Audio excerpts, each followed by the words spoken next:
जाजपुर अग्रणी स्वेच्छासेवी संगठन Buddhadev memorial trust तरफ आज स्थानीय अमरपुर पंचायत एक विशाल मेगा स्वास्थ्य शिविर अनुष्ठित हो जाएगी। कहि कैमेरा पर्सन को देखेबे जे केउ भली भाबे जो बुद्धदेव मेमोरियल ट्रस्ट तरफ केउ भली भाबे जो सुंदर स्वास्थ्य शिविर आयोजन करा जायछि। स्वतंत्र व्यवस्था करा जायछि। जदि आमे देखिबा पेशेंट माने आपण देखुथिबे सीधा सळ केउ धाड़ी भाड़ी छिड़ा होइचंती एवं अभिज्ञ डॉक्टर माने एठारे उपस्थित अछंती। रोगी मानकर जो स्वास्थ्य संपर्कीय असुविधा रही कौटना कौटी आज डॉक्टर माने अभिज्ञ डॉक्टर माने अछंती से माने तार उपचार करछन। तो बर्तमान ये जो कार्यक्रम अनुष्ठित हो जाए बुद्धदेव मेमोरियल ट्रस्ट तरफ बर्तमान बुद्धदेव मेमोरियल ट्रस्ट जे संपादक अच्छा आम सहित सीधा साल आलोचना करेंगे। आज्ञा देखिए ये जो ग्रामांचल जो कार्यक्रम अनुष्ठित हो जाए तो केवल देखुं कार्यक्रम ये कार्यक्रम ग्रामांचल लोक मैंने आप जानते ग्रामांचल मुख्य जिनस लोक मैंने शिक्षा स्वास्थ्य आवास निहाती आवश्यक। शिक्षा उपरे आमे आगरू जहाँ भी असुविधा थी आम सरकार द्वारा कथा गोटे स्कूल तले नाला टीचर नथिले ताकू करिकी करा जायछि।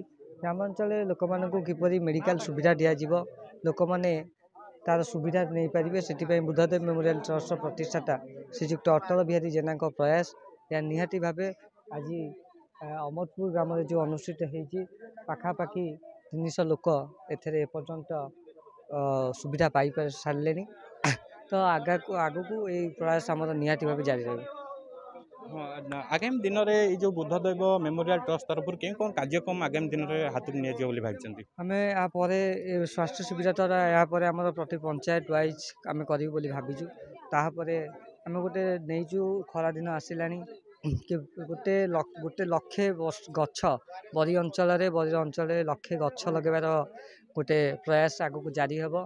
ता द्वारा लोक मानक आम द्वारा जहाँ संभव यथा संभव आम करने चेष्टा करूँ।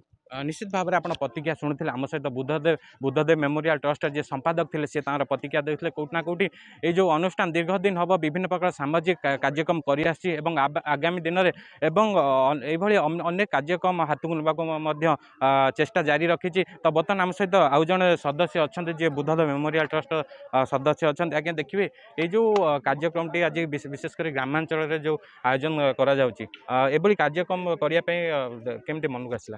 प्रथम धन्यवाद देवी एमबीसी न्यूज आपण द्वारा ही ये सब होमर किछि दिन पूर्व गोटे समस्या देखाई रत्नगिरी अमरपुर भाविलु अमरपुर आमर किछि मान मेडिकल सुविधा नहीं तो ये लोक मैंने जावाई असुविधार सम्मुखीन होती जाकि बरी सीएचसी को जाऊँच।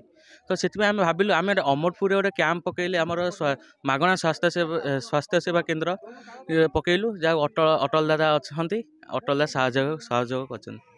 बर्तमान सुधा केते कौन रोगी आसिले आनुमानिक भाव हो गलानी 350 पलैले एवं टेस्ट चलती डॉक्टर एवं अच्छा 3 जन एवं डॉक्टर अच्छा कौन विभाग डॉक्टर आज उपस्थित अच्छा एवं स्किन डॉक्टर अच्छा आमर पैथोलॉजी डॉक्टर अच्छा ऑर्थोपेडिक विभाग अच्छा।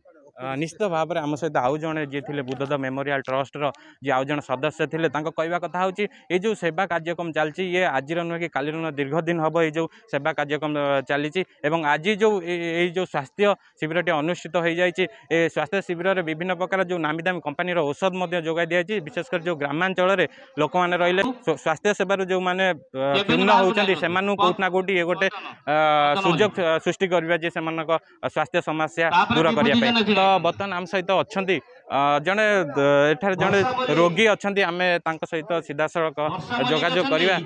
आज्ञा देखिए आज ये जो आसछंती जो कैंप को आसछंती आपण जो केउ रोग नहीं आसछंती आज आज्ञा मो रोग मो बो को नहीं आसी आंठू दर्ज होउची से आंठू प्रॉब्लम में आसछु देखै साइलेनी डॉक्टर को डॉक्टर भिड़ अच्छी भिड़ सरले देखै जीवु। केमित देखुं जो कैंप को ग्रामांचल एक कैंप केमित देखुं स्वास्थ्य शिविर धन्यवाद देवी बुद्धदेव मेमोरियल ट्रस्ट को जहाँ एत लोक से मेडिकल सुविधा कर धन्यवाद देवी अटल भाई को बहुत बहुत भल रही। निश्चित भागे आम सहित आउ जन जे रोगी थे सी प्रतिक्रिया देते सी कौटना कौटी जो दीर्घ दिन हम ये जो स्वास्थ्य समस्या थिला जेहेतु से कौन से सुजोग पाई नथिले डॉक्टर परीक्षा करा किंतु आज ये जो बुद्धदेव मेमोरियल ट्रस्ट तरफ ये जो स्वास्थ्य शिविर आयोजन करा ये एक सुजोग सृष्टि कर निजर जो स्वास्थ्य संपर्कित समस्त डॉक्टर को परामर्श कर जहाँ आवश्यक अनुसार परीक्षा निरीक्षा कराई सारी एवं सर्वशेष से जो बुद्धदेव मेमोरियल ट्रस्ट एपरी कार्यक्रम को धन्यवाद जनाई जाजपुर कैमरा पर्सन राकेश सहित सुनील राउत MBC TV।